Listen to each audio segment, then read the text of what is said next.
شیعه ها را ما با طریق عام میتونیم کافر دانیم یا اینکه همونایش که شرک میکنن همونا را خلاصه ما برادر گفته میتونیم استاد؟ به طریق عام نه، به طریق عام گفته نمیشد. شیعه ها از همدیگر فرق میکنن. بله مثلا شیعه های اثنا عشری یا بعضی شیعه های عامی ها هست، اونا وقتی که پرسیده میشن مثال شما در چی مذهبید، میگن شیعه، ولی از شیعه یگان رنگ و بو هم ندارد و از اسلام هم رنگ و بو ندارد. یعنی یک شیعه‌ای که مثل کمونیست است. خیلی که بعضی سنی های مهم هم خیلی است، نامش سنی هست، مسلمان است ولی نه نماز میخوانه نه روزه میداره، یگان مایده کاری اسلام را اجرا نمیکنه، نامش سنی هست. این خیلی شیعه های هم هست. ولی در این مورد میتوانید به صحبت های استاد ادهم حیدرزاده گوش اندازی، اون کس واقعا متخصص هستن آیدی شیعه. به تاجیکستان اصلا گیریم باشد بگیم که دو مذهبی رسمی دارن، یکی مذهبی امام ابو حنیفه رحمت الله علیه و هم یکی دیگه مذهبی برادرای اسماعیلی ما که در پامر زندگی میکنن. یعنی که 100 ساله ها باز یک جای زندگی شده، مشکلی نیست بین مثلا پیروای مذهب ابو حنیفه و مردم اسماعیلی. اختلاف اساسی بین ما اهل سنت و جماعت و آنها، اختلاف اساسی در سری چی است؟ خب اختلاف اساسی بین ما و آنها، یعنی که اهل سنت و جماعت و شیعه، این مسئله امامت است. امامت به نظر اهل سنت و جماعت یک مسئله فرعی هست، یا اینکه مسئله سیاسی است که در اون تکفیر جا ندارد. بله.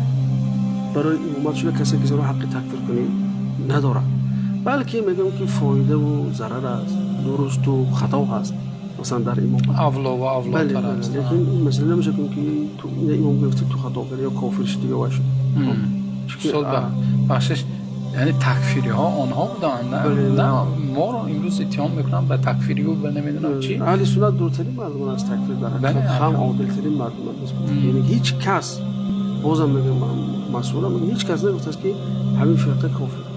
میگم خرافاتی ان، بدعتی ان، خیلی مثلا چیزای دروغ داره، لیکن هیچ کی تکفیر نمیکنه، حق هم نداره تکفیر. یعنی نمیشه بگم خیلی هم تو بگی کون دلنگ گفتی مثلا معلوم که این فرقه فلان است، این هیچ کی حق این چیزا نداره. آیا در لشکر علی انسان‌های دوزخی وجود دارند؟ البته برادرای 12 امام میگن که نه وجود نداره، برادرای 12 امام میگن که نه.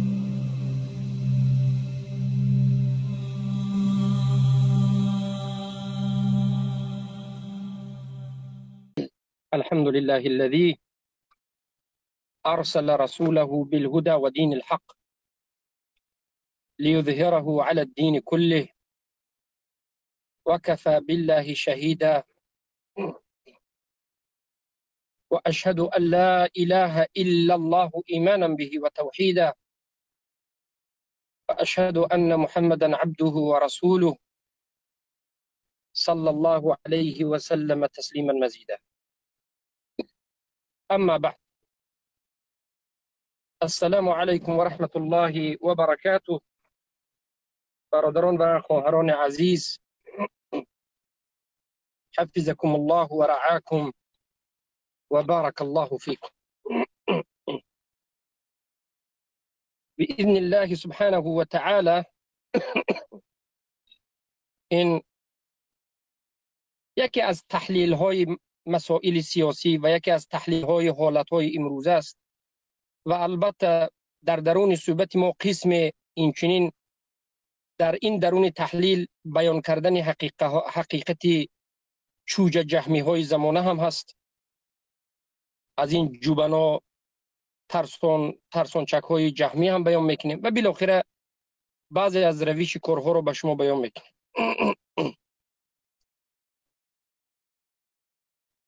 برادران و خواهران عزیزم،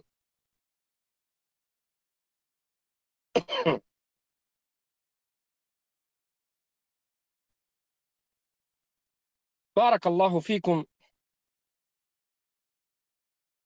بنده همین روز باخبر شدم که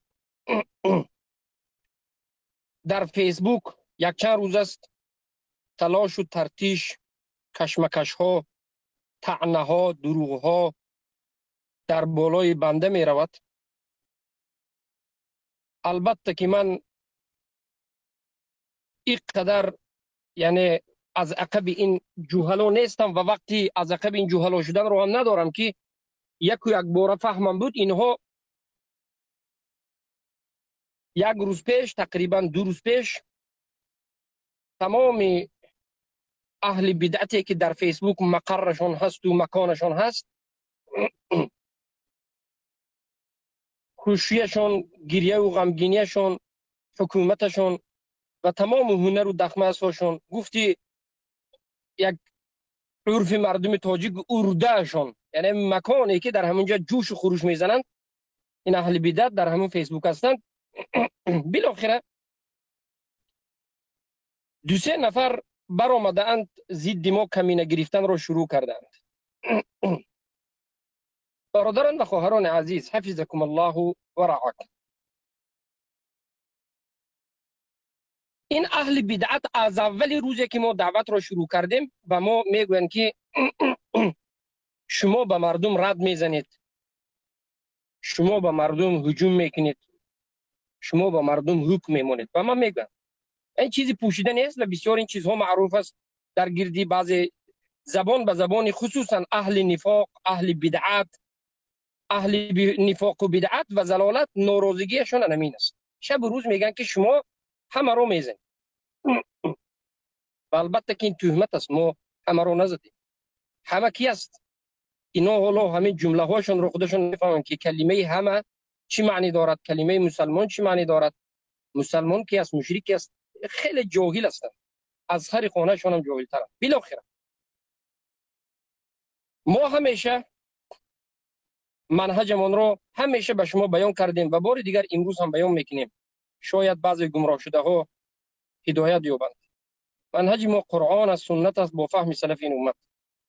هر کسی که دیدیم که ضلالت را آشکار میکند و به ضد این منهج مبارکه قدم میگذارد، کمینه‌گیری میکند، یا آشکار و واضح مخالف این منهج مبارک، یک مذهبی فاسدی از جانب خوارجی یا از جانب رافضگی، از جانب قبوری، حزبی یا مداخل رو پیش میگیرد، اشعری و ماتریدی و غیره رو، ما البته که در رو بروی او همیشه هستیم و ما و شما یک چند بار گفتیم که ما همیشه در رو بروی اهل بدعت هستیم. این جای پنهانی و پوشیدنی هم نیست. اما انصاف داریم. چگونه که شیخ الاسلام ابن تیمیه رحمه الله میگویند که اهل السنت والجماعه ارحم الناس بالناس انصف الناس بالناس. اهل سنت والجماعه برهترین انسان ها به انسان ها اند و با عادل ترین انسان ها به انسان اند و با انصاف ترین انسان ها به انسان ها اند. در یوتیوب یک کانال است، نجم تیوی.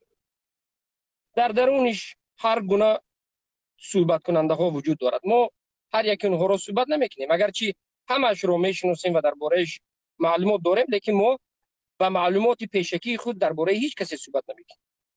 و این چین غیر از نجم تیوی با دیگرها هست. لیکن بالاخره در نجم تیوی اگر من اینها رو نامش رو مثلا ادهم حیدرزاده است که این رو به نامش بسیاری ها نمیدانند، لیکن یک فر به حق بگویم میفهمید. یک فر به حق کوب کروله. علمای سلف میگفتند خیر بیاید این سخن در دوامش میگیم. و بعد از این یک قوشکمان است، یک قوشکمان که خیلی ماشاءالله قوش تاجیکی دارد، آقای ابراهیم سید چی بلای سید نوریدین است، والله علم ابراهیم سید نوریدین، و یک عذاب سخن کردن رو همین کم کمه یاد گرفته است. یک اشاعره، اینش یک جهمی. بالاخره عقیدهشون رو در مقاله نوشتم. عقیدهشون همین است که رافضه ها برادر است برای اینها، رافضه ها جهلشون عذر است و برادر هستند برای اینها. و باز به خودشون این جهلا دلیل می آوردن که حضرت هود علیه السلام را الله اخاهم هود گفت. حضرت هود آیا مشرک را مسلمان، برادر مسلمان هم گفتند؟ یعنی ببینید طعنه میزنن که میگه کاری که ما کرده ایستادیم، یعنی رافضه را مسلمان گفته ایستادیم، برادر مسلمان، برادران مسلمان ما، این پیروی از هود علیه السلام است. ما به این جهلا تا روز قیامت وقت میتیم نسل به نسلش تابد بیابد که در کجا حضرت هود علیه السلام مشرکان قومشان را برادران مسلمان گفتند. این چیز وجود نداره. یک تهمت و پیامبر است علیه السلام، بلکه الله گفت اخاهم هود، اینجا برادران خونی است. چه که برادر خونی از یک قوم، از یک خون، اینا همشون از نبیره های، از فرزندان و نبیرگان حضرت نوح علیه السلام. و بالاخره چه که یک مسلمان میگه که مثلا من برادرها دارم، انا اینها برادران منند، لیکن مشرکند، انا این چین. اما یگان نفر از پیامبر و یگان نفر از مسلمان ها، یگان نفر از صحابه در زمان سلف صالح نگفتند که کفار و مشرکین را ما برادران مسلمان میگیم. این یک استفاده بردن قرآن به نفس و هوا و هوس خود و بازی کردن به دین الله سبحانه و تعالی است. معنی انا همون امام اینها ادهم است، حجت بیارنده از ارطغرل. و بالاخره ابراهیم شروع کرده است خطری ابو محمد مدنی یا که پرهیز از ابو محمد مدنی گفته مقاله نوشتن رو شروع کرده است در فیسبوک. و البته شما میدونید که ما گفتیم در فیسبوک نالیده ها از ما زیادند. فیسبوک وقتی که در دست ما بود، وقتی که ما همه اهل بدعت رو به جایش نشانیده بودیم، اینها در کجای خوب بودن، در گوش فیل، همه جا رو تیت پیتش کرده بودیم و همه رو به جای خودش گذاشته بودیم. ولیکن به سبب از سبب ها دیدیم که مشغولیت زیاد است، گفتیم فکر کردیم به درون این بسیاری اهل فتنه داخل شدن شرط نیست، ما کارمان رو با اهل سنت و الجماعه، با برادران و خواهران کار علمی خود پیش میبریم و وقت هم نداریم که در اینجا بسیار مشغول شیم.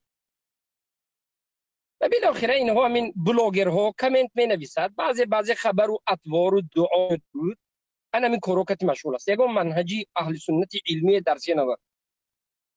همین خوشکان ابراهیم گفت است که اگر مرا سوال کنن که مهمترین نصیحتت پیش از مرگ، مثلا تو حالا میموری، مهمترین نصیحت تو برای امت اسلامی تاجیکستان چیست؟ یگانه مهمترین نصیحت شمین بود است که از ابو محمد مدنی بپرهیزی، از الهاد الملحدین نه، از یهود نه، از خریستیان نه، از رافضه نه، از ابو محمد مدنی که حالا منهجش رو نمیداند. یعنی به کدام معنا میگم؟ حالا منهج ابو محمد مدنی رو این قاشکمان ابراهیم خودش بیخبر است، از منهج ما بیخبر است، زیرا که جاهل خودش در باب منهج جاهل است، خودش تا به حال در منهج اشاعره و حزبی ها است. اردوغان امام گفته میگردد خلیفه گفته. اردوغان در نزدش مسلمان، امام علی مسلمان، از این کی ماند؟ از این کسی که کفر به طاغوت ندارد کی است؟ ملت ابراهیم ندارد کی است؟ انا همین مسکین بیچاره نصیحتگر شده است که آخرین نصیحتش همین بود است. پس گوش کننده این نصیحت این جاهل همه گمراه میشه. من باور کنید. سبحان الله.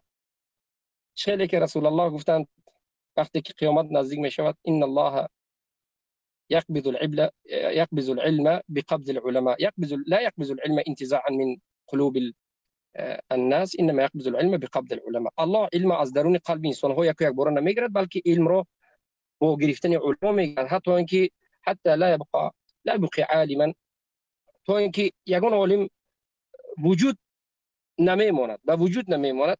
فاتخذ الناس رؤوسا جهالا فسالوا فافتوا بغیر علم فضلوا واضلوا. میپرسند مردم وقتی که میبینند که یگان عالم نیست، همه عالم ها مردند و رفتند، انا میخواد جاهلکار عالم میپندارند، سوال میکنند. این مساکین بعد همچنین نصیحت ها و وصیحت ها و فتواهای جاهلانه احمقانه میتن، فقط به اهل سنت و ضد اهل سنت.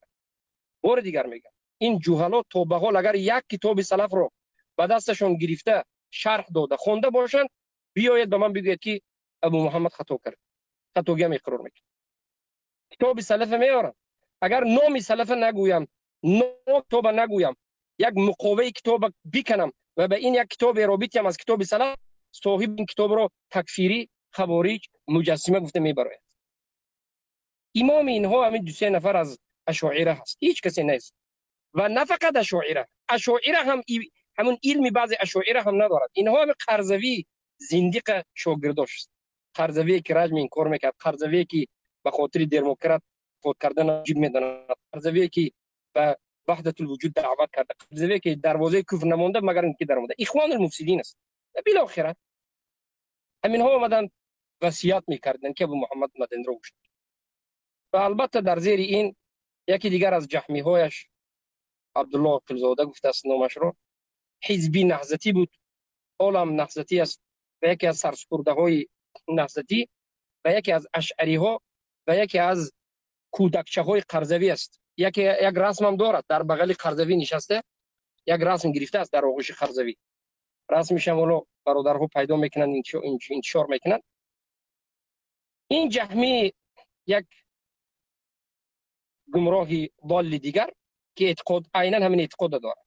اردوغان مسلمان است، امام علی مسلمان است، مشرک مسلمان است، کسی که ملت ابراهیم ندارد مسلمان است، کفر به طاغوت ندارد مسلمان است، شرک میکند مسلمان است، رافضه مسلمان است، دموکرات میخواد حکم به حکم غیر الله کردن باکی ندارد، مراجعه به محکمه طاغوتی هیچ باکی ندارد.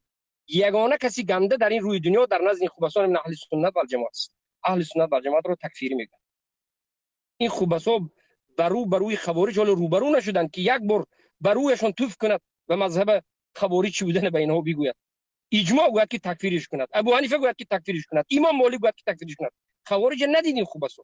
ما اهل سنت که همه مذاهب از نظر منهجی علمی قبول داریم و همه علمای سلف در اساس منهج اعتبار و یک حرمت و منهجن قائلیم. نه این یگان جای منافقت نیست. به اون کسانی که و ابو حنیفه هم همون جایی که خطا کرده خطاگیش میگیم، یگان منافقت و پنهانی نیست. ابو حنیفه پیامبر نبود. ابو حنیفه رحمه الله یک انسان بود، خطا کرده. در باب ایمان خطاگیش بزرگترین خطا است. چی مشکلی داره؟ همه گفته و ما باز میگوییم و باز گشته و برگشته میگوییم و این چیزی بودگی است. این وصیتی این وصیت خودی ابو حنیفه است. اذا صح الحديث فهو مذهبی میگه. حدیث صحیح باشه مذهب من امین است میگه. اذا خالف قول رسول الله صلی الله علیه و سلم فضربوا بالجدار میگه. فضربوا بقول بالجدار. اگر سخن من مخالف سخن رسول الله باشد سخن مرا به دیوار زنید میگه. کی عمل میکند به این نصیحتی ابو حنیفه؟ روز قیامت ابو حنیفه بر روی نمینا توف میکنه. برای که ما مرام قرآن و سنت دیدیم که ابو حنیفه خطا کردن. لیکن این مسائلی نیست که کسی ابو حنیفه رو تکفیر کرده باشد. البته تکفیر نیست. برعکس او کسانی که ابو حنیفه رو تکفیر کردن ما دفاع کردیم. این حجت نیست گفتن. این خوبسا انا همچنین فقط تحقیر میگه که ابو حنیفه یعنی تحقیر کرده، از خودش رو از او بلند گرفته در کامنت و غیره. و حتی گپشون برفته که همهشون اتفاق دارن که ابو محمد مدنی جاهل است، ابو محمد مدنی بی عقل است، ابو محمد مدنی هیچ کسی نیست، ابو محمد مدنی یعنی نه نسلشو بگیم نه نسبشو نه جای خونده هیچ یگان جاش به اعتراف قبول نمیشود مگر همین انصاف و عدل است. الله خورتون بگه. اولا شما بدانید که ولله العزة ولرسوله وللمؤمنين ولكن المنافقين لا يعلمون.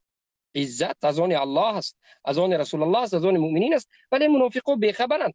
اینها میخواهند که با همین صحبت‌های پوچ بی معنا، با تحقیر، بی آدابی، بی مدنیتی، با یک درشتی و با این سخن‌های پوچ بی معنای خالی که هیچ حجت ندارد، میخوان پیش روی دعوت ما رو با سیاه کردن من بگیرن.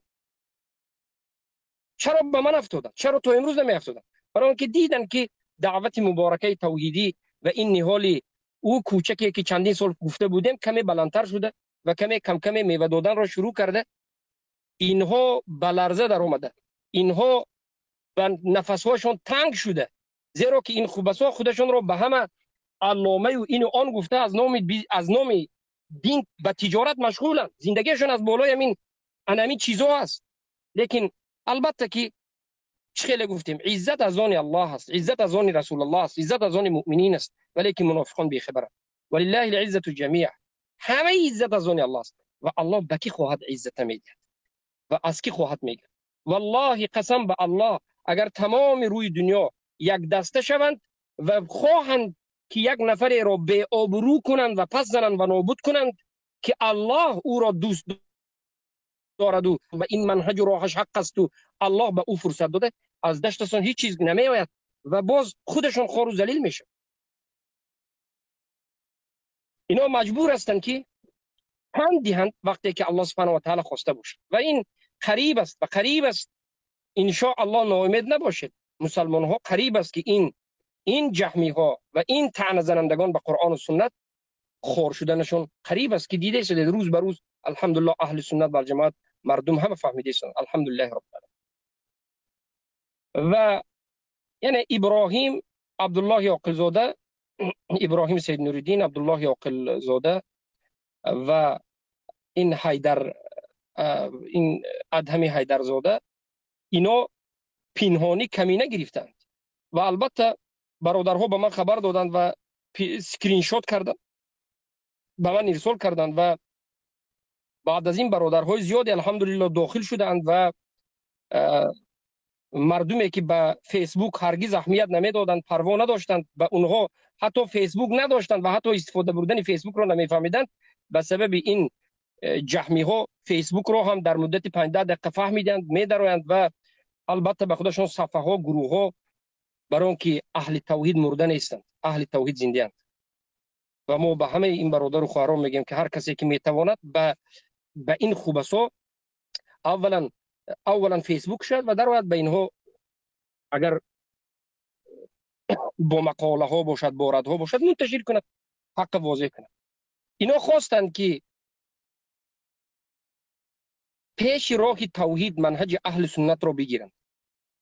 اما پیش راه توحید را چگونه میگیرند؟ با دشنام کردن من و با دشنام کردن برادران من، فقط مرا جاهل و گرد برادران ما را جاهل. ببینید منافقین یک خیر ندیدند، از ما یگان خیر ندیدند بجز تحقیر. برای چی؟ برای اینکه در باب اسما و صفات اینها جهمیان، در باب حکم بغیر ما انزل الله، در باب حکم الله جهمیان، در باب تحکیم الى شریعت الله جهمیان، در باب موالات جهمیان، در باب براءت جهمیان، در باب ملت ابراهیم جهمیان، در باب کفر بالطاغوت جهمیان. براءت اینها فقط از مسلمان است. شب و روز دفاع میکنن، رافضه ها بشده میمورند.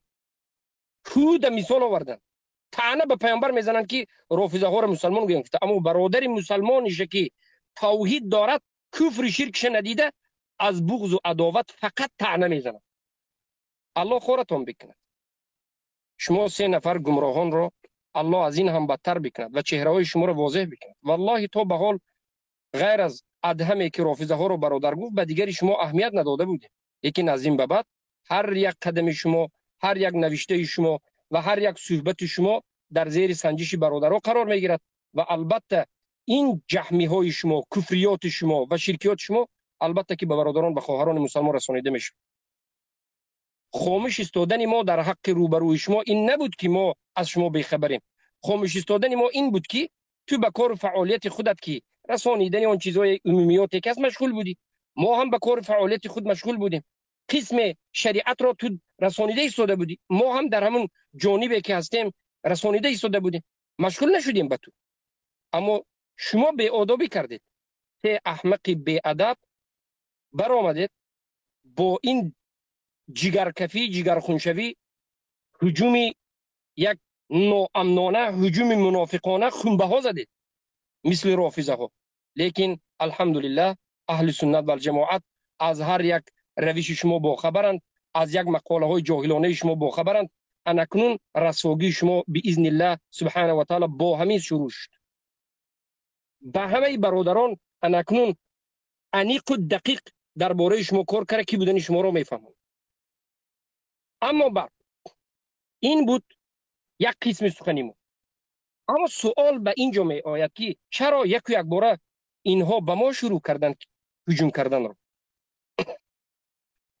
من به شما مختصرا میگم یک چند ورسیه های خود و یک چند فکرهای خودم رو، برای آنکه برادران و خواهران عزیزم بارک الله فیکم، اینها حزبی ها و دوستداران حزبی وقتی که همراه حزبی بودند و به حزبی ها برادر و خواهری میکنند، دیدند که در درون حزبی ها رافضه ها آشکار و واضح مادرمان عایشه را طعنه به ناپاکی میکند، ابوبکر و عمر و عثمان و غیر از اندکی از صحابه 6 یا 9 یا 10 نفر دیگه همه را صحابه را مرتد میگوید. حتی دوست داشتن معاویه را کسی که دوست دارد مرتد دست میگه.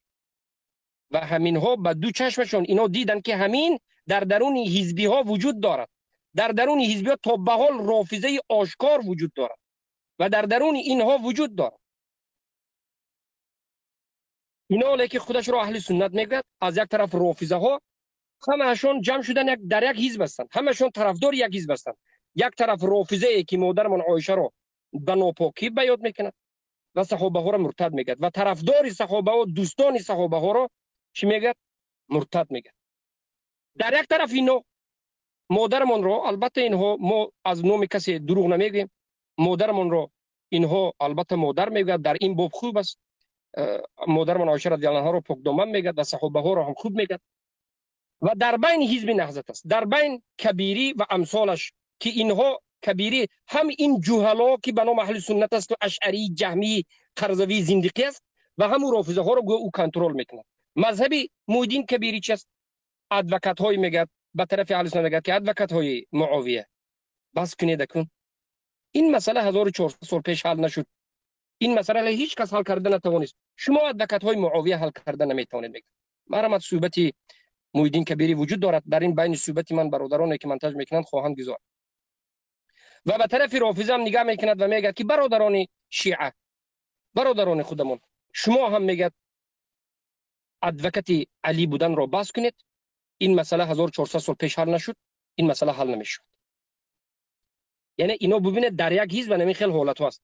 اما وقتی که ما بیان کردیم، وقتی که ما اهل سنت و جماعت رو بیان کردیم، کی بودن رافضه رو بیان کردیم، رافضه رو کسی که تکفیر نکند کافر بودن رو بیان کردیم و حقیقت این مذهب بیان شد، بارک الله فیکم،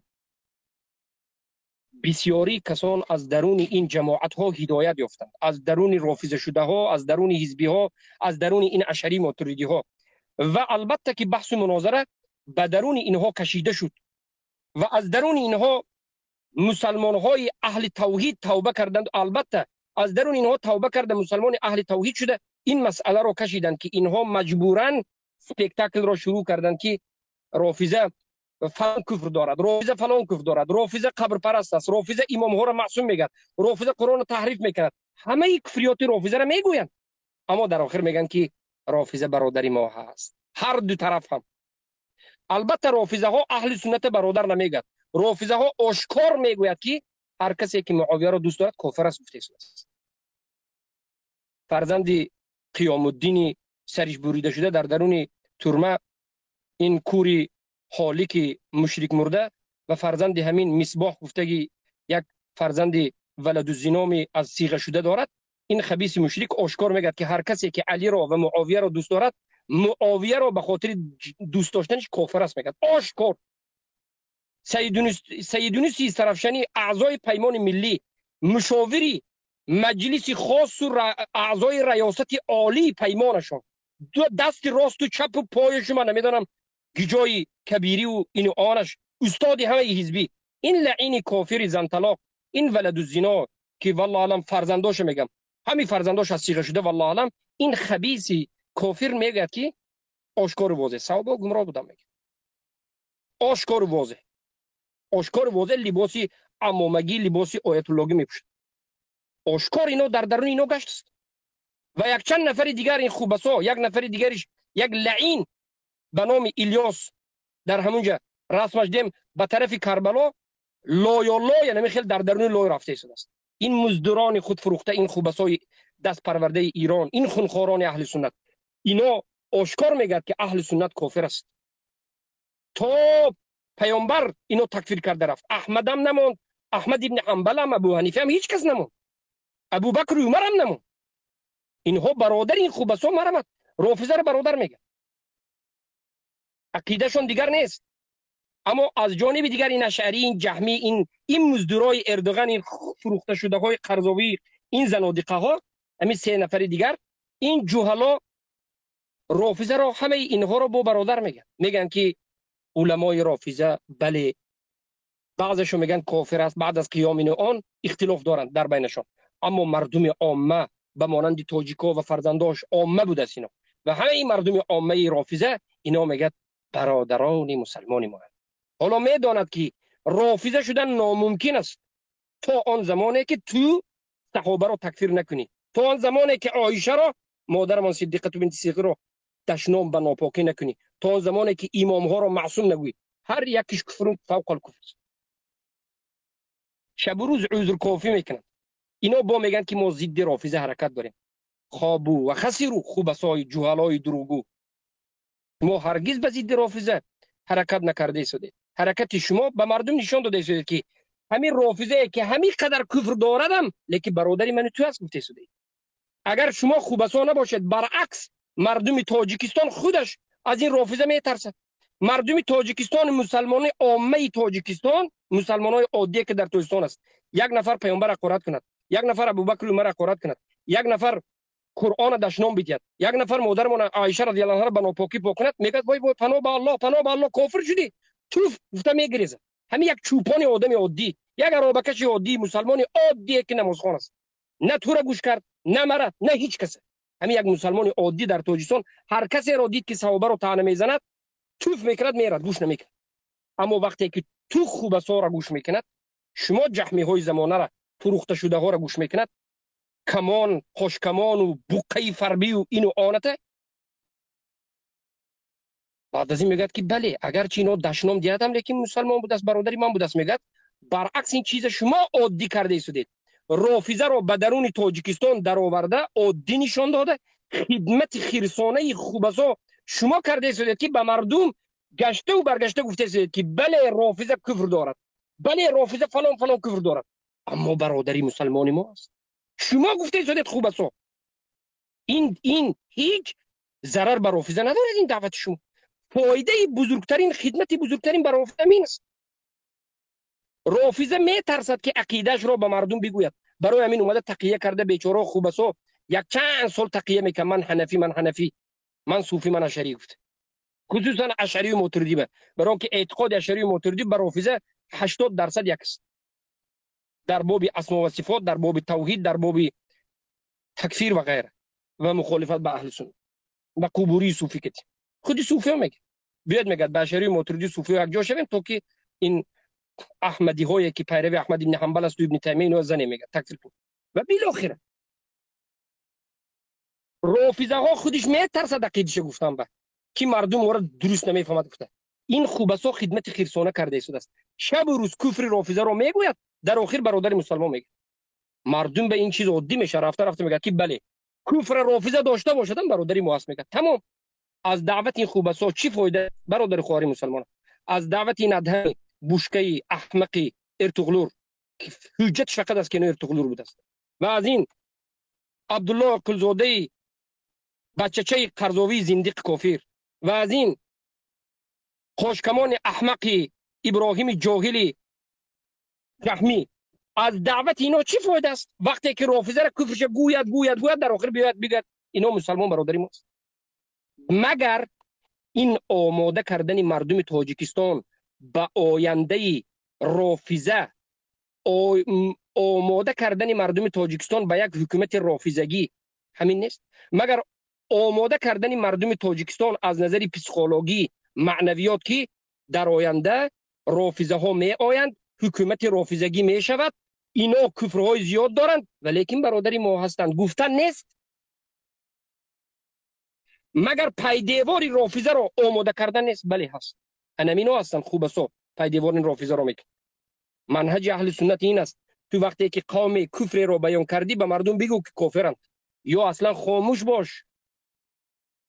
این دین نیست که تو بازی بکنی. والله ولا تقف ما ليس لك به علم ان السمع والبصر والفؤاد كل اولئك كان عنه مسؤول.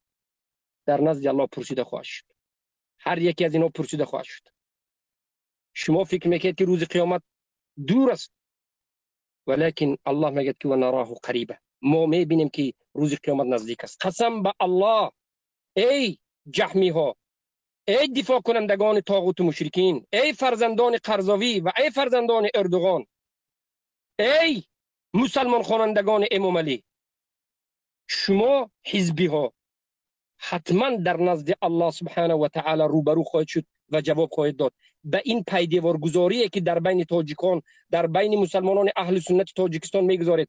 پیدیوار رافضه را، پیدیوار آینده حکومت رافضه را میگذارید که به مردم تعلیم میدید که بله اینو کفر دارن لیکن برادری ما. اخزاکم الله قبحکم الله به این دعوت خبیثانه. منهج اهل سنت والجماعت سلف صالح از شما بریند، بلکه رافضه کفار و مشرکین. بله کفراش خیلی که شما میگید ما از شما زیادتر میگیم. ما رساله هم در این باب یک کتابی هم نوشتیم و ما ثابت میکنیم که 4 مذهب تکفیر کرد و خصوصا از همه زیاد مذهب حنفی در دولت اسلام، در دولت عثمانی تکفیر رافضه آشکارترین تکفیر بود. ردت خواندن و یا در بعض حالات کفار خواندن رافضه، کفار اصلی، آشکارترین مسائل بود. اما شما خبثای خود فروخته مزدور حنفی میگید ابو حنیفه توف میکنن بر روی شما. صدقه ابو حنیفه رحمه الله شد. اما انا همینها چرا جوش زدند؟ اینا همش به نقشه است که خیلی گفتم اینها به همون رافضه یک قسم دیگری، انا همون حزبی هایی که رافضه بود زدند، به مردم نشان دادن که ببینید که ما حالی هم صادقه، ما رو ترک نکنید. و بعد از این یک بار آمدند و ما رو هم میزنند گویا که بالانس رو داشته ایستادند. یعنی ببینید که ما رافضه رو هم میزنیم. یعنی به اهل سنت گفته ایستادند که ببینید ما رافضه نیستیم، ما رافضه رو میزنیم. و به رافضه گفته ایستادند که اگرچه ما شما رو زدیم لیکن شما دانید که ما شما رو مسلمان میدانیم. انا ببینید ما مدنی رو هم و همراهاشون هم از شما بدتر میزنیم. اینا به رافضه گفته است که رافضه ما شما رو استاد گفته زدیم، ما شما رو برادر گفته رد زدیم، ما شما رو هیچ دشنام و تحقیر نکردیم، ما شما رو با وجود همه کفرتون برادری مسلمان میگیم، همراه شما همکاری میکنیم، یک حزب داریم میگه. اما ببینید میگه ما مدنی و شاگردانش رو چقدر تهمت و بیرحمانه دشنام و حقارت و تحقیر و تکفیر میکنیم. برای همین میگه شما پلیت که ما رو فهمید. گویا که این خوبسای جهمی بر رافضه سیگنال داده شده است که از ما غمگین نشوید، بناگاه ما رو نکشید در آینده، ما شما رو زده باشیم هم اما این سلفی ها رو مدنی و دوستانش رو از شما سختتر میزنیم. شما رو ما مسلمان گفتیم با وجود کفرتون، اما مدنی و امثالش رو ما مسلمان هم نمیدونیم و اینها رو واجب القتل میدونیم. ببینید اینا واجب القتل هم میکنن. و بعد از این فقط تهمت میگه که جاهل است، درباره زنها گپ میزند. من اینها برین نمی جهمی ها، حزبی ها و نمی خوبسا برین مردم متکبری تحقیر کننده، دهان ویران، دهان بویناک، مریض، تعنش بزن و فرزند رونده، به همه چیز کننده رو ندیدم. ما بله ما میبینیم کفر شما خوبسا رو 10 کفرتون رو ملایم کرده، شما رو مشرک میگیم، ملایم کرده. اما درباره زن شما، درباره معذرت خواهی میکنم، درباره کودک شما گپ نمیزنید و این چنین از حسد میمورند. میگد که ابو محمد مدنی در مدینه نخوانده است، این است و آن است، دیپلم ندارد. از صدقه انسان شوید. در مدینه من خواندم نخوندم اصلا به شما چی تعلق دارد؟ حسد زده ها. من در مدینه خوندن ما همه میداند. در دستم من حاضر 3 دیپلم در دستم است. دیپلم زبان عربی از کلیه مدینه، از مدینه منوره کالجی که در اونجا است، و از بکالوری شریعت و از ماجستر و غیره. بارک الله فیکم. برای همین ما به این حزبی ها، به این گمراه شده ها، به این جهمی ها میگویم که موتو بغیظکم، موتو بغیظکم، به همین غیظتون، به همین بخل و کینه و عداوتتون بمیرید. ای کاش الله سبحانه و تعالی قلب‌های شما را هرگز آرام قرار نمیگذاشت. ای کاش شب و روز به خاطر پیشرفتن دعوت توحیدی، به خاطر ظاهر شدن طالب علمان اهل سنت دلتون از ناآرامی میسوخت و این سوزش را هرگز پایان کردن نمیتونستید. الله جزایشون را خودت بده، اینها را خودت جزایشون را بده. چقدر ما صبر کردیم اما آمدن بالاخره گستاخی، طعنه به آداب را شروع کردن. انا اکنون دیده که به آداب کیست؟ به آداب خوب است. اما سببش این است که اینها وقتی که یکم سبب چی است؟ اینها به رافضه گفتن، اشاره کردن که ما با شماییم. اگرچه شما را دروغ راست زدیم لیکن شما برادرت ما انا سلفی رو میزنیم. یکم این است. دوم، این خبثا به حکومت طاغوتی کافری تاجیکستان میخواهند رسانند و شاید اینها فرمان از حکومت طاغوتی تاجیکستان گرفته باشند که مدنی را زنید. ثالثا، سببش این است که اینها از کبر و غرور متکبری که دارن، اینها خیلی متکبرن، این کلامی های جهمی خبثا نظرشون نمیگیری و به این دعوت مبارکه اهمیت نمیدادن. میگفتن اینا کی است؟ ما زور هستیم، ما اما یک وقت میبینن که به همه جا دعوت مبارکه توحیدی لا اله الا الله ملت ابراهیم، دعوت انبیاء و المرسلین منتشر شده ایستاده است، یگان خانه نیست رسیده ایستاده است.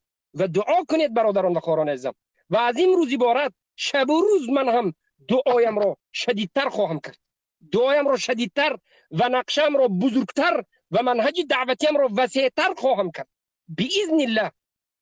هر روز 2 ساعت دیگر اضافه میکنم، به خاطر اینکه ما میبینیم که اینا چرا میسوزن. پس ما باید زیادتر حرکت بکنیم، زیادتر کوشش بکنیم. اینا دیدن که دعوت منتشر میشود و از دستشون هیچ کاری نمی آید، به طعنه زدن گذاشتن. پس دل حسد زده، دل بخل گمراهی جهمی را وقتی که میبیند که منهج اهل سنت ظاهر میشود، چی آرام کند غیر از حقارت و دشنام و بخل و بدبینی؟ چه که اسحاق ابن راهوی را معتزله ها و جهمی ها به نزد عبدالله طاهر رفتند، چی گفتند؟ گفتند که اسحاق ابن راهوی را به نزدت نبیار، بسیار به نزدت نبیار، اسحاق ابن راهوی کافر است. ببینید جهمی ها رفته، همون وقت رافضه بود، همه را میتوانست که رافضه را زدند، اما جهمی رفته به یک امیر مسلمان عبدالله ابن طاهر اسحاق ابن راهوی را تکفیر میکرد. این صفت جهمی ها بود، از اول اهل سنت را تکفیر میکرد. اما برادران و خواهران عزیزم بدانید که نصرت از جانب الله است، عزت از جانب الله است و تقدیر ما نوشته شده است. فقط وظیفه ما این است که ثابت در عقیده بمانیم، یقین داشته باشیم و در اساس قرآن و سنت و فهم سلف بریم. به خدشه های چپ و راست نرویم. در حالت های سختی، در حالت امتحان به چپ و راست نرویم. بارک الله فیکم. ثابت قوی در روبروی این خبثا در اساس قرآن و سنت با فهم سلفین اومد بمون. انا ببینید دعوت رو، کسانی که دعوت نظرش نمیگیرد، دعوت کتی نمیشد، میگه اولا مخالفت به قرآن و سنت میکند، به منهج رسول الله میکند و دعوت به منهج انبیاء و المرسلین. ثانیا ببینید چقدر اینا داد و فریاد میکشن، گویا که من اینها رو به یک ستون بسته، به یک توت بسته، به یک نوده تاری توت صدرگی زده باشه. داد و علم و فریاد. نصیحت یگانهش پیش از مرگش همین بود است، وصیت به نصیحت. ابو محمد رو گوش ندید، تمام شما هدایت می‌کنید. الله المستعان. بر رافضه شدن مردم راضی است، به ملوحید شدنش راضی است، به همه کفرچی راضی است. فقط مهم این است که ابو محمد کت نباشه. لیکن خابو و خسروا. الحمدلله امروز جوانهای تاجیک احمق نیستن. بار دیگر میگیم ما جوانهای تاجیک رو احمق نمیگیم، بی عقل نمیگیم. امروز یک روزی خیلی هم پیشروی علمی وجود دارد. این روز تکنولوژی است و این جوانهای تاجیک مرد و زن مرحمت به تلفنشون در آمده همه را دیده ایستاده. و حکمت و ضالت المؤمن، هر یک مسلمان انمی گم کرده حکمت است و حق است. گم کرده هر یک مسلمان حق است. دیری هر یک انسان حق میخواد. والله فطرتا این مردم میداند که کی حق است و کی صادق است و کی دروغگوی مزدور حرام فروخته شده است. و مردم رفته ایستادن فطرتا. و این روزها را الله سبحانه و تعالی به بالای ما مردم تاجیکستان بیهوده آورده ایستاده است. این روزها همش به تقدیر الله سبحانه و تعالی، به قضا و قدرش و ترتیب دادهش آمده ایستاده است. نزدیک است که به بالای این مردم خیر ان شاء الله از منتشر شدن توحید وجود دارد، از شرمنده شدن و زبان کوتاه شدن اهل کفر و شرک الحمدلله باذن الله قریب است وجود دارد. توحید خانه به خانه منتشر میشه باذن الله. اما اینا تهمت های میکنن که تکفیر کرد، خونش حلال کرد، این همیش دروغ است و بهتان است و طعنه است. شیله که پیامبر را قریشی های مشرک طعنه میزدن و ما مختصرا دعا میکنیم، فقط دعای بد هم نه. اولا میگیم همه این کسانی که طعنه میزنند، دروغ میگویند، اگر لایق هدایت و شایسته هدایت باشند، الله خودت از قلب اینها آگاه هستی، اونها را هدایت کن. اما اگر اینها شایسته و لایق هدایت نباشند، الله چنان خوار و ذلیلشان بکن که به دیگرها عبرت باشند. الله از تو میطلبیم در این نصف شب، در این وقت قبول دعا، در این وقت نازل شوی تو از تو میطلبیم الله اینها را چنان بزن و چنان به عجایب قدرتت گرفتارشان کن که به دیگرها عبرت شوند و دیگرها نتوانند به دین تو بازی بکنند و به زبان درازی به طالب المان علما و منهج رسول الله گذاشته بکن. الله خودت نصرت دهنده دینت هستی، ما به اون قدر و توانایی که داریم در این راه هستیم. الله خودت باقی مانده اینها را به جزای سزاوارشان برس. البته وظیفه ما ثابت ایستادن است و حق گشته و برگشته تکرار کردن است. ما در حق خود، در اعتقاد خود ذره یک نقطه تنازل نخواهیم کرد، ذره و نقطه. و باید بدانید برادران و خواران عزیزم، منهج ما همین است. هر باره که این جهمی ها سخن گفتند، قسم به الله سخنشان را اگر 100 مراتب بر علیه خودشان استفاده نبریم و خودشان را به دام نابودی از نظر قرآن و سنت و فهم سلفین امت نبریم و اونها را تمام شبهاتشان را کشف نکنیم، نخواهیم گذاشت. به تهدیدی که اینها میکنند، به جرأتی که اینها میکنند، به زوری که اینها نشان میتیند، دیگران هستند که خاموش میشوند. ما باشیم برعکس علیه هر متهم جرأتخواه از خودش 10 برابر زیادتر معامله خواهیم کرد و نزدیک است که روزهای نزدیک درسمان را در باب جهمی شناسی شروع خواهیم کرد. این هم به برکتی همین رد جهمی است. یعنی به کدام رد جهمی ها؟ این هم به برکتی همین که ما به این جهمی ها همین روز رد میزنیم، همین روز همین فکر آمد. این هم به سبب قار و ذلیل بودن این جهمی است. اینها برآمدن مرا میخوان که بد کنن و دعوت ما را سیانشون بدن. اینها میخوان که ما میترسیم از اشعری را کافر گفتن، ماتریدی را کافر گفتن، این استادشون قرضوی را کافر و زنده گفتن، حزبی ها را مشرک گفتن. اینا فکر میکنن که میترسیم. نه، اون جای ترسی نیست و این جنایت هم نیست. گفتیم و باز خواهیم گفت. این فکری ما است، عقیده ما است، دین ما است. و البته که نزدیک است که کتاب به جای فقه درس فقه را الغا میکنیم. درس فقه در آینده در عمدة الاحکام، شرح عمدة الاحکام قریبا میاد. به جای فقه ما کتاب عثمان بن سعید الدارمی را بر رد این خبثا، بر رد مذهب اینها بیان خواهیم کرد و در درون درس این خبثا را نام به نام مثال خواهیم آورد. رد شرح کتاب سلف شروع کردیم. الحمدلله رب العالمین. به سبب انمین خبثا را به ادبش الله به ما همچنین برکت و رحمت عنایت فرمود.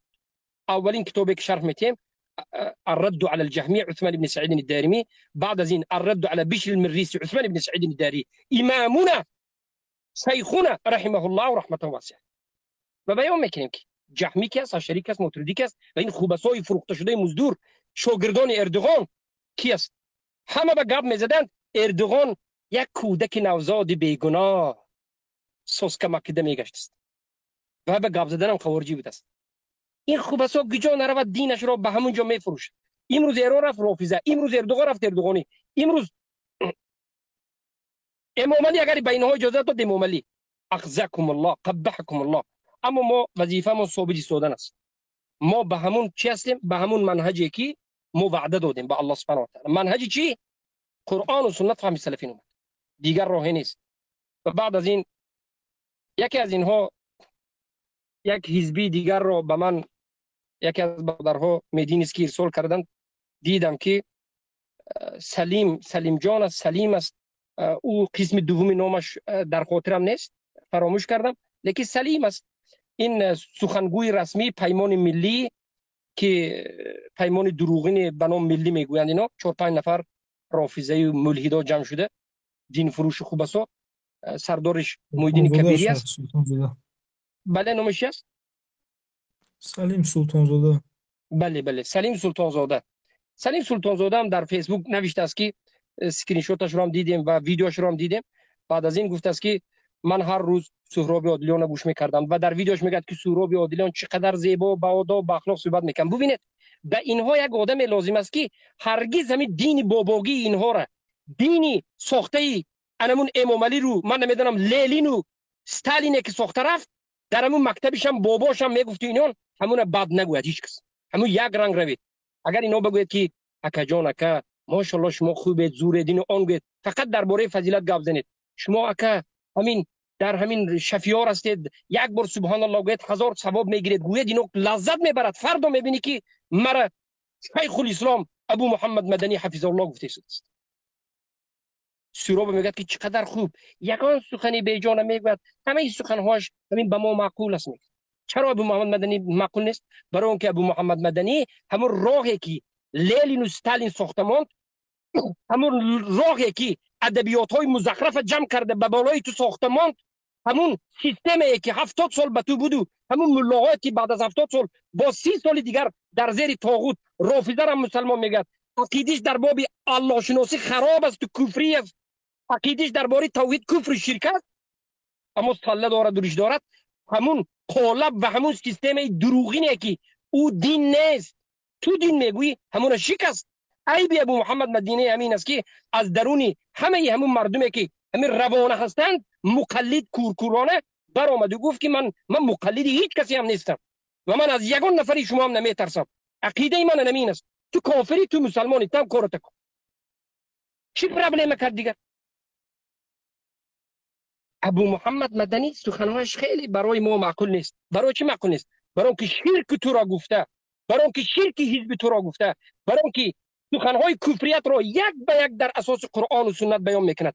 شرک حکومت ساخته آینده تو برای حاضره امام علی تو را گفته، برای اینکه شرک رافضه ها را گفته، برای اینکه این ملاهای فروخته شده که قسمش به قبر فروخته شده صوفی بود و قسمش به استالین و لینین فروخته شده بود و قسم دیگرش به این خباثت حاضره فروخته شده و دین را عوض کرده. انا اینها را میگوید و به تو میگوید که ای 40 ساله شدی مویت سفید شد، توی خرسند نشو، من مسلمانم گفته، تو حالا اسلام نفهمیدی، تو حالا در کفر شرک است. فهمیدید؟ انا این ابو محمد میگوید، ابو محمد روز قیامت یا گریبانش میقپی، پیشانش بوسه میکنی، میگویی که رحمت به تو که گفتی، یا برادرای ابو محمد اینجا دیگر طالب علمان اهل سنت و الجماعت هستند، حفظهم الله، مشایخ ها هستند، طالب علمان اهل سنت الله ازشون کرد، پیشانی اینا رو میگی که جزاک الله خیرا که در روز در دنیا سبب شدی که هدایت یافتم، یا نزد الله برفتن سر تخم میکنی، جهنم با آهسته در آمده میری، برای که هیچی گفته نمیتونی، الله با گفته نمیتونی که به من نرسید. تو وقتی که میگویی که به من نرسید، من نفهمیدم، الله به تو میگوید که آخر انمون ابو محمد هر روز برآمده حقارتش میکردی، دشنامش میدادی، چرا گوش نکردی؟ ما حجت هستیم بر بالای شما. قسم به الله وظیفه من هدایت کنانیدن شما نیست، منهج انمین است که الله سبحانه و تعالی میگه تبلیغ است. پیامبر را الله سبحانه و تعالی گفت یا ایها الرسول بلغ ما انزل الیک من ربک، از آن چیزی که الله به تو نازل کرد رسون. این امر به پیامبر و امری که به پیامبر است به امتش است، به ما هم این است، ما هم میرسونیم. هر کسی رو که الله هدایت کرد خودی الله هدایت میکرد، و هر کسی رو که الله دشمن این توحید کرد، دشمن این دعوت کرد و دشمن ما کرد به خاطر توحید، اینم خودی الله میکند. و اما الله ظالم نیست، هر کس در اساس اراده و خواستی که در قلبش دارد گمراه میشود یا حق پیدا میکنه. اگر در قلب تو در همون چقورترین جاش در نقطه آخرین قلبت ذره حق خواهی باشی، قسم به الله روز از روز همین میبراید. الله ظالم نیست، روز از روز انمون یک ذره حق خواهیت غلبه میکرد و هدایت میابی. اما تا اون که قلبت، تا چقورترین درون قلبت اگر بدبینی حق و اراده باطل داشته باشی، الله گمراهت میکرد. گمراه شدن و هدایت شدن هم تو در روز قیامت گفته نمیتونه که الله تو ظلم کردی به من، برای که تو خودت خواستی و اختیار کردی. برای همین ما شما را میگیم بدانید که این عمری که شما اینجا دارید موقتی است. پیامبر گفتن که عمر امت من بین 60 و 70 است. توی هم خودت امت پیامبر به امت میگویی و خودت نسبت میدی. 60 و 70 و 80 سال است. کم آدم از 70 میگذرد پیامبر گفتند اقل ما یجاوز ذلك. و روز قیامت وقتی که به نزد الله میروی تو از این دنیا پرسیده میشه، برای که این دنیا همین دنیاست که نتیجه این زندگی دنیا یا جنت است یا ابدی جهنم است. خودت اختیارش کن. یعنی اینها میخواستند که ما فقط در اساس خواسته های اینها صحبت کنیم. حکومتی می آید میگه ابو محمد بی ادب است. چرا؟ پادشاهی ما را و خودی ما را تنقید کردی و کافر گفتی. حزبی میاد میگه ابو محمد بی ادب است. چرا؟ حزب ما را کافر گفتی. هیچ کس نموند کافر گفتی. صوفی قبوری قبر پرست میاد میگه ابو محمد بی ادب است. چرا؟ ما قبوری ها را کافر گفتی. رافضه میاد میگه ابو محمد بی ادب است. چرا؟ میگه رافضه ها را کافر گفتی. ملحدم و اتئیستم. اگر همین بی ادبی باشد قسم به الله در این بی ادبی باز زیاده می افزایی. زیرا که این دین ما است. این در نزد ما بی ادبی نیست. این در نزد ما عبادت است. اطاعت امر الله است. خیلی که الله به نماز و به زکات و به روزه و حج و عمره امر کرد، این چنین به تکفیر مشرکین و کفار امر کرد. بدون تکفیر مشرکین دین به وجود نمی آید. شاء من شاء ابى من ابى رضی من رضی و ابى من ابى. کسی خود راضی می شود، کسی خود راضی نمی شود. تو خواهی نخواهی دین من امین است، دینداری من امین است و من به سوی دینم قل هذه سبیلی ادعو الى الله. من راهی من است، به سوی الله دعوت میکنم، توحید به دعوت میکنم. انا و من اتبعنی سبحان الله و ما انا من المشرکین. من از جمله مشرکین نیستم و مشرکین مشرک میکنم و در نزد الله سبحانه و تعالی جواب خواهیم داد. و این کارمون به خاطر دین میکنیم، اعتقادا میکنیم. اگر مرد باشه بیاید ما با شما صحبت کنیم و اثبات کنیم صدها آیت قرآن و صدها حدیث و صدها از حیات صحابگان تابعین و تبع تابعین. گریزه های خوب بسا چی دین داره چون؟ اما بالاخره سلیم میگه که سخنگوی من در یکی از سخنهایش میگه که بله میگه اختلاف کمی، من در حقیقت در بالای همین میگم که کمی نظری کمی وسیع‌تر دارد از دیگرهایش. یعنی این انسان سلیم یک متعصبی کوری احمق نبوده است، در حقیقت یک کمی به عقل‌تر از دیگرهایش است و من دعا میکنم که الله هدایتش کند. یک جوانی کمی روشن فکر بوده است. من یک چند سال است که میگویم همین حزبی ها به سوی تحمل پذیری دعوت میکنند. همین اشعری، ماتریدی، قبوری، طاغوتی، همین ها دعوای تحمل پذیری دارد. هم خیلی نیست، اما هرگز نسبت اهل سنت تحمل پذیر نیست. یعنی اینها میگن که ای اهل سنت شما تحمل پذیر شوید، یعنی معنیش این که در باب حزبی ها گپ نزنید یا در باب حکومت طاغوتی گپ نزنید، درباره هیچ کس گپ نزنید. به ما میگوید یعنی تحمل پذیری چی بوده است؟ ما نباید گپ زنیم، عقیده خودمان، فکر و روش خودمان نباید گوییم. اما اینها چی خواهند میگفتند اگر ما رد زنیم؟ همین تحمل پذیر نبوده است. اما این جوان خوب گفت. من یک چند سال پیشنهاد کردم به حزبی ها و به اشاعره و ماتریدی و پیروان اخوان المفسدین کفار مشرکین، ما گفتیم که شما دعوای تحمل پذیری میکنید، چرا در این دعوایتون شما کذاب و دروغین هستید؟ مرامت دعوای تحمل پذیری است. تحمل کن به اعتقادی که من دارم، به اعتقادی که من دارم تحمل کن. این یک عقیده است، عقیده جنایت نیست. خودت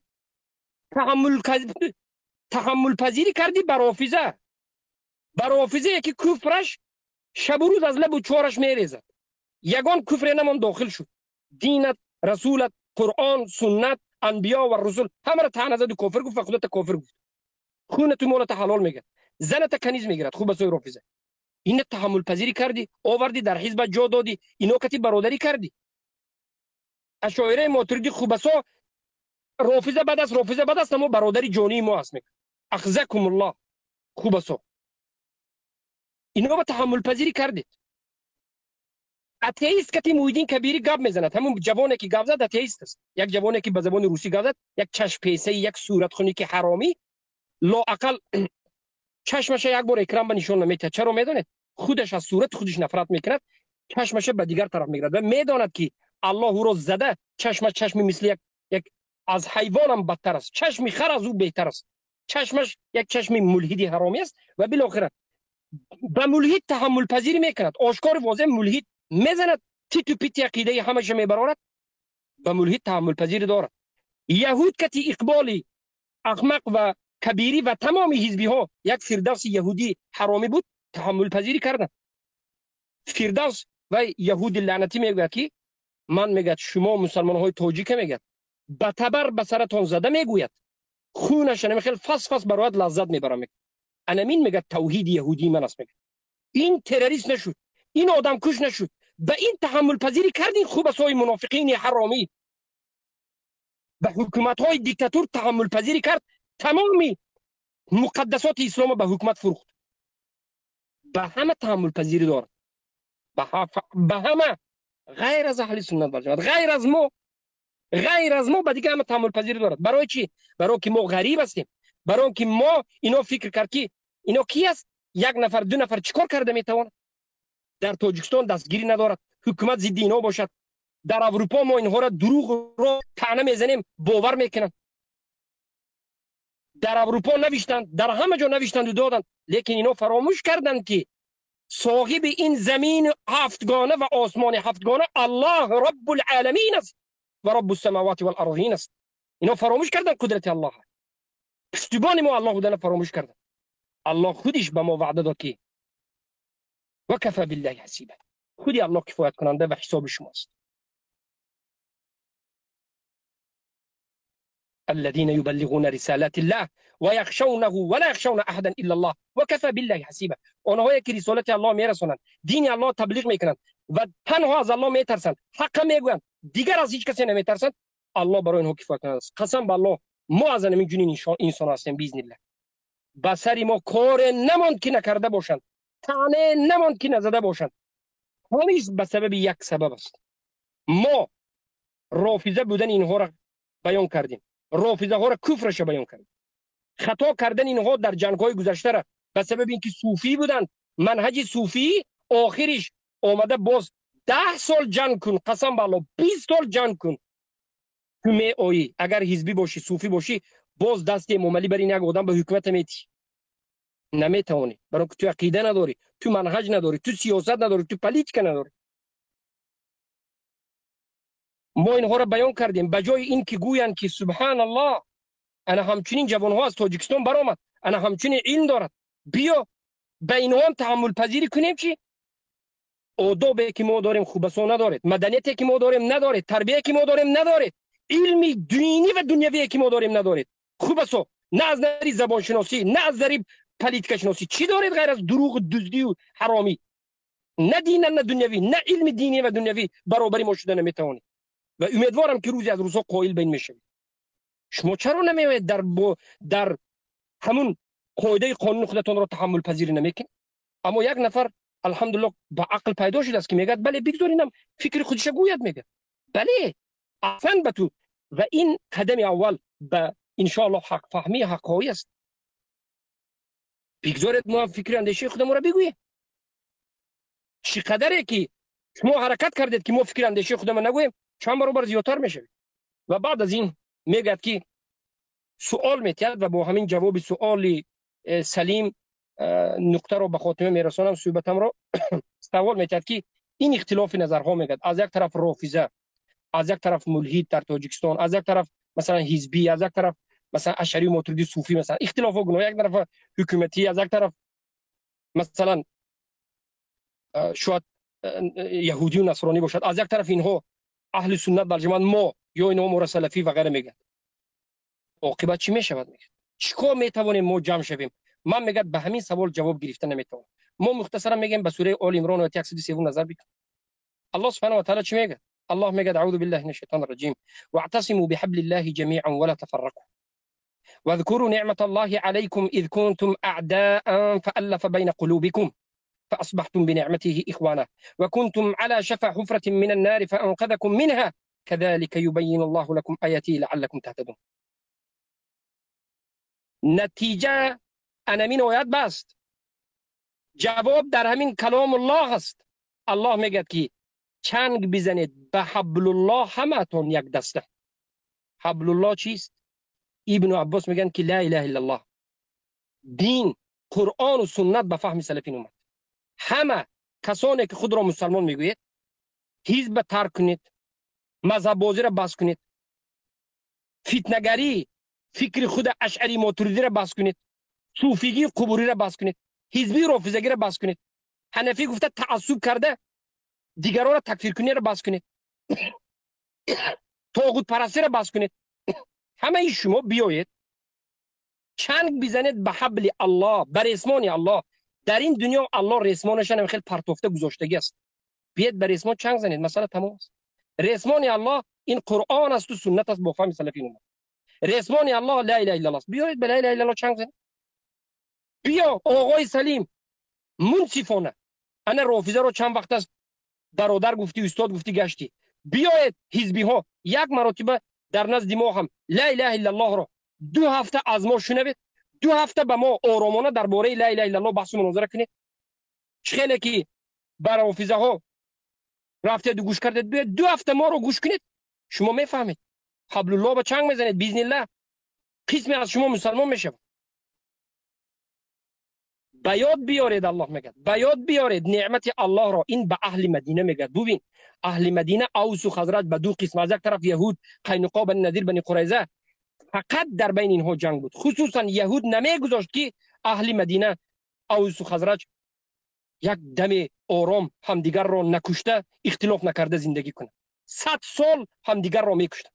اما الله میگه که به یاد بیارید ای اهل مدینه، همدیگریتان را یک دهر قتل میکردید، 100 سال به خاطر چیزا نمیشتگی اختلاف داشتید، فقط همدیگری را میکشتید. اما الله سبحانه و تعالی بین قلب های شما اوس و خزرج که همدیگری را میکشتید، به همدیگر دشمن بودید، الفت را انداخت، شما را دوستی همدیگر قرار داد. حالت همچنین شد که شما روزی از روزها به سبب نعمت الله سبحانه و تعالی به شما داده، انا همین توحید برادر همدیگر شده در اوس خزرج. اختلاف از بین شما برداشته شد. به سبب چی؟ به سبب منهج پیامبر، به سبب لا اله الا الله، قرآن و سنت با فهم سلف این امت. شما نزدیک به آتش جهنم بودید، اما الله شما را نجات داد. انا همچنین الله به شما آیتش را بیان میکرد تا که هدایت یابید. پس برای تفریقه را نابود کردن چی بود است؟ حبل الله به چنگ زنید. قرآن سنت فهم سلف این امت. ما شما را به چی دعوت کردیم؟ شما ما را طعنه میزنید تکفیری یا فلان جماعت و اینان.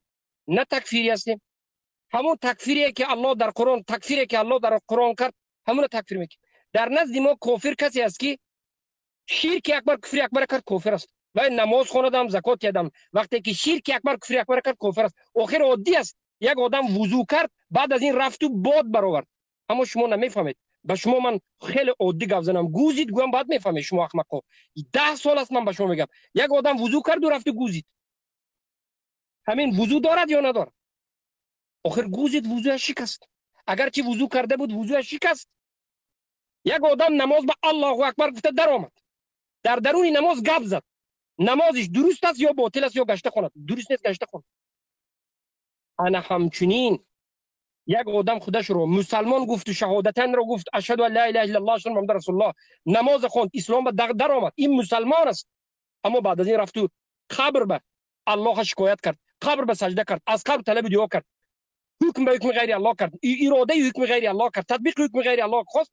انا این گشته از اسلام برآمد، کافر شد. به مانند کسی که وضو کرد و گوزید، اینم به مانند همون است. اسلام شکست. انا این گپ عادیه، چرا نمیفهمید؟ ما مسلمان ها را تکفیر نمیکنیم. در نزد ما همه کسانی که در تاجیکستان شهادتین میگویند و نماز میخوانند و خودشون مسلمان میگویند و شهادتین گفته نماز میخوانند، مسلمان. اما هر کسی که نماز نخواند کافر است. این به اجماع سلف است. اگر شما بگید که نماز نخوانده را کافر گویید تو خوارجی، پس شما خوب است همه اهل سنت خوارج میگید. گمراه و مضل به خودتون شهادت میدید. و این چنین اگر شهادت نگفت نماز خواند قبر پرست و مشرک است، کافر است. اگر شما مسلمان گید کافر شدید به قرآن و سنت. سلف شما را کافر میگید. برای همین به خود بیایید، بازی نکنید. ما مسلمان ها را تکفیر نکردیم، ما مشرک ها را تکفیر کردیم. همون کسانی را که الله مشرک گفت رو تکفیر کردیم، مشرک گفتیم. و بعد از این اما شما رو برای چی کافر و مشرک گفتیم؟ برای آخر شرک شما یک تا نیست، 10 تا شرک کفر دارید. اگر شنیدن خواهید، حق فهمیدن خواهید، بسم الله بیایید. ما رو گپ میزنیم و به شما بیان میکنیم. یگان جایی بد نیست. گفت شنید نخواهید، بسم الله، دروازه ما باز است.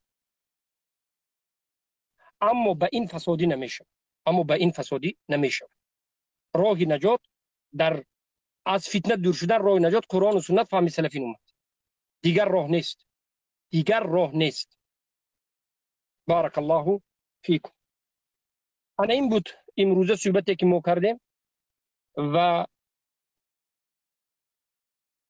حقیقت این جهمی ها رو به شما بیان کردیم. الحمدلله رب العالمین از بسیاری مسائل هم آگاه شدید و بار دیگر منهج ما رو دوباره فهمیدید و فریب و نیرنگ و هیلگری و این مزدوران رو هم فهمیدید و اعتقاد ما رو هم فهمیدید که یگان جای روسی، یگان جای تقیه بازی، دروغ بازی نداریم.